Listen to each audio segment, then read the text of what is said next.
For the first time since it was destroyed by Hurricane Ian over 3 years ago, the deck on the Matlacha Drawbridge is going up. It's definitely going to be cool to see this thing going up and down like it's supposed to. Gulf Coast News reporter Abdul Qawee is live at the drawbridge, where people say they love the progress, but they are a little worried about traffic getting even worse.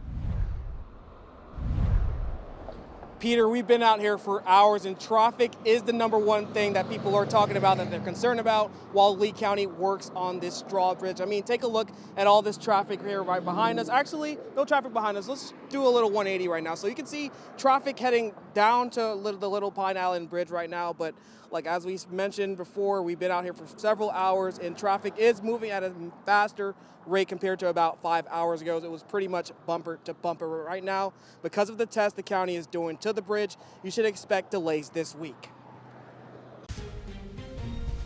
I've been talking with the guys working here, and it's definitely going to be cool to see this thing going up and down like it's supposed to. Trevor Haig and others who drive through Matlacha know it took a long time and effort to get to this day. Lee County is testing the Matlacha Drawbridge to finally reopen it for the first time since Hurricane Ian in 2022.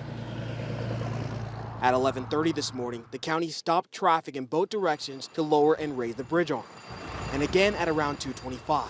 Both times, we could feel how intense the moment was as drivers waited. Theodore Randolph, who fishes on the drawbridge, is waiting for that moment for the bridge to open up. Just opened for a smooth bridge draw going up and coming back down so that everybody can go on and off. So I hope that they've got it all figured out before they go take that thing up there.